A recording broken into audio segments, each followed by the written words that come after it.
go for life. We're all in the same shitstorm together, guys. My dad's here tonight, guys. Yeah. He's the guy in the back trying to figure out his new Samsung 5. Recording the set. It's just going to be a picture of his face the whole time after the show. You guys having a good time? You guys drinking tonight? Oh yeah, Saturday night drinking. I've been drinking a lot lately. I say lately, but it's really been like the last 10 years of my life lately. I don't know if anyone's in that boat of denial with me. But I'm like a good drinker, like I get my shit done, I go to my job, I pay my bills. Sometimes I wish I was that drinker with like 3 DUIs, like wakes up with whiskey and his cornflakes in the morning drinker. Because when that guy quits drinking, everyone's like, you did it! You beat the disease, you're so brave! And anytime I try to quit drinking, all my friends leave me and call me a pussy. And that's how that works. I had a friend recently tell me that I'm the Jewiest looking non-Jew he's ever met in his life. Which could either be a serious compliment or an insult depending upon your racism level. And it like sucks to like look like the religion but not get any perks of it, you know? Like I didn't have a bar mitzvah growing up. Don't have a strong sense of finances. There's like no cultural cohesiveness to fall back on when times get tough. Just like a bunch of Jewish girls at bars trying to introduce me to their moms. It's terrible. I found out that I'm the most famous Jew of all recently. Talking about the chosen one, the Messiah, the prophet priest of the Middle East, JC. Give it up for JC, everybody. He's the only reason why we're here today. He banged all of our moms. But I found this out when I was hanging out with some black guys down in Venice Beach. And I'll tell you, if you're a white person, you want to figure out which famous person you resemble, go hang out with some black guys down in Venice Beach. I'll tell you immediately. I was down there playing basketball, and the guys picking the teams. He's like, all right, man, let's go. It's me, my homie Jamal, Air Jesus, Anderson Cooper, and the fucking short dude from the Hangover movies. Zach Indianapolis.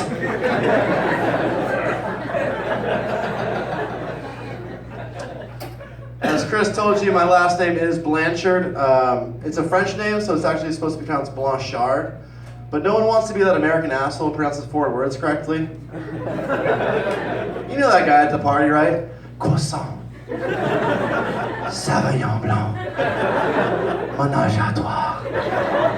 Bro, it's crescent roll, white wine, and three-way. Now get the fuck out of my party. Francophile freak. I was curious like what my last name meant, so I Googled it. Basically, my last name in French is just like guy with like white face, like white, just overall white guy is what my last name means in French. Which tells me that like my ancestors were so unskilled and so uninteresting. They're like, yeah, you're gonna be Jacques White Guy from now on. Good luck with that life, bud. But it got me thinking about like if we were to use that same strategy like in this day and age of like renaming ourselves, like where their last name is based on like what we were skilled at and how we spend our time, we'd have like a completely new set of last names. Like I would be Benjamin Bong hit FIFA 2015. But like it wouldn't stop there, right? We'd have like Jill Netflix and like John Instagram and like Charles Masturbation. I feel like in that new scenario, masturbation would just be the new Smith. Just everyone's last name would be masturbation. Do you guys think that Jennifer Garner is pissed off that her doppelganger is Caitlyn Jenner?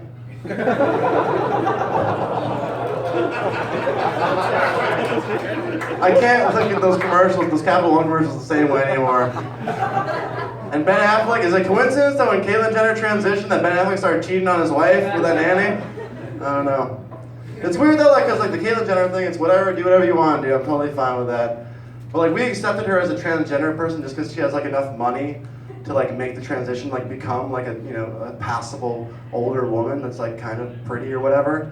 Like no one like gave a fuck about like Marcus trying to become Monique on Hollywood Boulevard. Like saving up for that other titty. With like his testicles hanging out the back of his skirt. No one gave a fuck about him.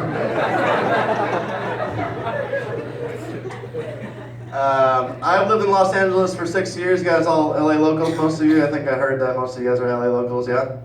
Nice, tight.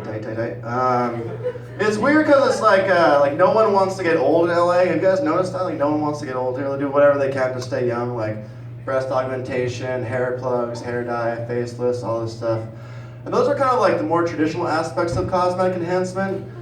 But I read an article the other day that said male sperm can actually reduce wrinkles in the skin. Scientific article that said male sperm can actually reduce wrinkles in the skin.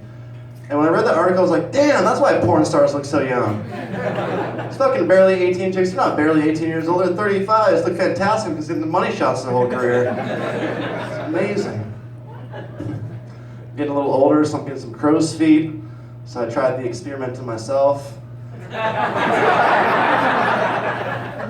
Got some of that organic homegrown sperm. None of that GMO Monsanto sperm, that homegrown shit, you know what I'm talking about? And I got it, and I rubbed it on my face, and I looked in the mirror, and I gotta tell you, I didn't look any younger, guys. I just looked a whole lot gayer.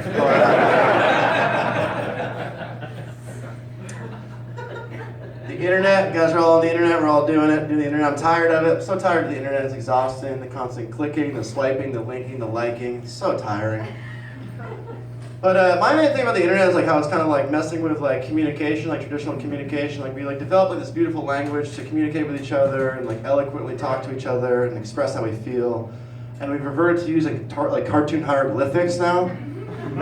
Like fucking emojis are taking over, man. It sucks. And I feel like emojis should be like reserved like the lifeboats of the Titanic, like only for women and children. Like if you're a guy and you send another guy an emoji, you should be banned from cell phones forever. The internet's also given rise to the dick pics. Have you guys ever sent or received a dick pic? Both. I've got great friends. Good friends. It's weird though. Like it makes me think about like the dick pics and the fact that like. Did guys always want to send pictures of their penises, but the technology just wasn't there yet? Like were Native Americans back in the day like drawing their cocks on rocks with blueberries?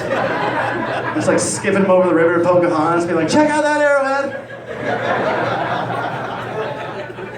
That would be like completely change like the history books, right?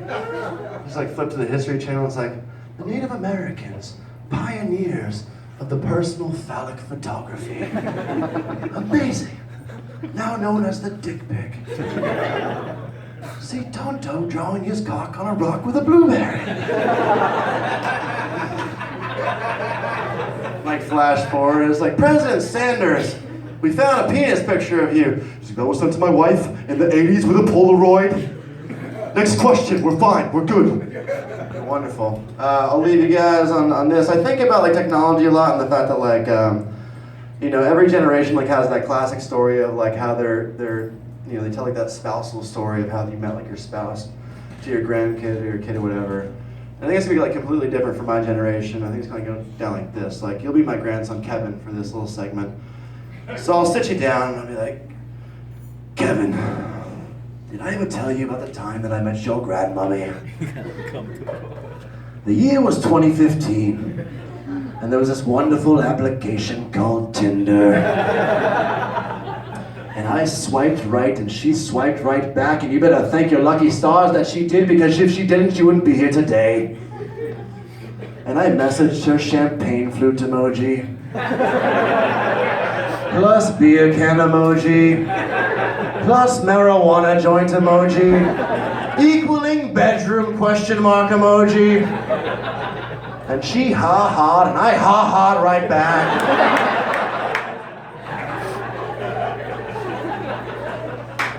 And before we went on our date, I scoured her Twitter and her Facebook and her Instagram to figure out what she was into, so I could pretend that I was into it too.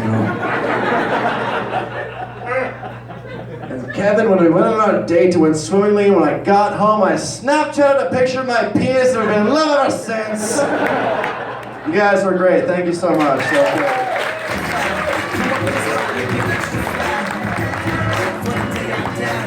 Big over Jesus.